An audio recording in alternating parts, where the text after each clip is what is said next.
is your mailbag question comes to us from Nebraska. Robert, I'm having trouble installing reverse kerfing without it breaking. Can you offer any tips to help keep this from happening? Matt in Nebraska. Well, basically, Matt, there's two types of kerfing. Other than solid linings, you're looking at your normal kerfing and your reverse kerfing. And reverse kerfing, the one that I like to use, is the one that's the problem when you're trying to install it. So let's step over to the bench and I'll show you a couple of tips. So Matt, other than solid linings, like I mentioned, here's basically your two types of kerfing. This is normal kerfing. In other words, the kerf is facing inside the guitar. So when you go to glue it up, you put the glue on this side and it goes in like this. And it usually doesn't break because the solid lining is against the edge and the kerf is on the inside. So it flexes really good. If it does break, then you just leave a small gap and keep right on gluing. And no harm, no foul. You can't even see the gap. You can't even see the break. So reverse kerfing is the problem. The kerf is where the glue goes, and it goes against the side. And usually in the upper bout here is where your problem is. As you put it in, you pull it up, it likes to break. So when you piece it back together, you can usually see the seam where the break is. Now, I like to use the reverse kerfing, even though it's harder to install, and I do that for tonal reasons. Now, I know what you guys are thinking. Hey, my guitar sounds great, and I use just the regular kerfing. Well, that's fine. There's some great sounding guitars out there that have regular kerfing in them. However, I made the decision years ago to go with the reverse kerfing. I'm a big proponent of stiff sides, and I think this helps me get a little stiffer side.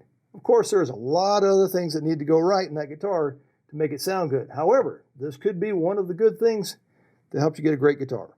So let me show you a couple tricks to install a reverse kerfing without it breaking. So Matt, here's your first tip. What I've done is taken a piece of my reverse kerfing and I've got it wet. I just spritzed it with a spray bottle. I'm going to come in, I'm going to start on this end because this is where I want to start installing. And I'm just going to clamp it to the outside of the form. Now, I know what you're thinking. This guy's a nut. What's he doing clamping to the outside of the form? When I get back here, break off the excess, clamp it up. What I'm doing is pre-shaping or pre-molding this kerfing. It's wet right now. You can go ahead and do both sides, clamp it on the outside, go have a cup of coffee, have lunch, come back, and it's dry and you're ready to install it on the inside and it's been pre-formed.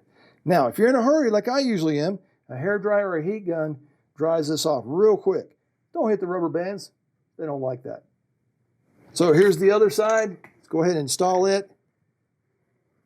The reason why I'm starting on the heel block end is because if there's any gaps, you want them back here in the back end of the guitar where nobody can see them. So I always start on the heel block end. Now I know you're thinking, hey, he just cut that off too short. But once it comes into the inside, I've got excess on there. So hit it with a hairdryer and we can install on the inside.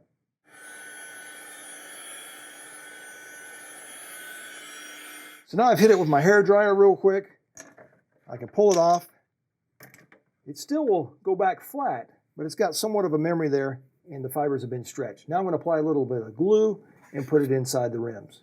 All right, Matt, here's your second tip. When you're putting your glue on, put a little dab in here. We're going to use this as a lubricant instead of an adhesive. When you come in and place it, don't just put it in here and pull it up tight. It's going to want to break right here, right in that area. So what you want to do is place it in here like this, flat, and then just slide it into place. There you go. Make sure you slide it all the way up against your block. Put your super high-tech Luthier fastening devices on there.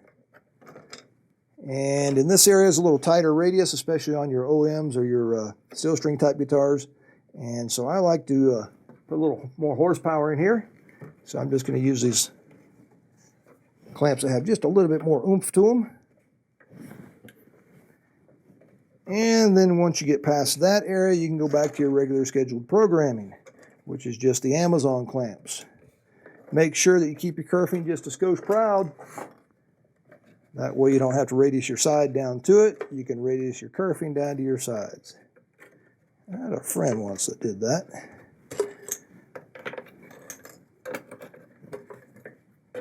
And back here, if you've been living right, like apparently I have been, it just slides right into place there.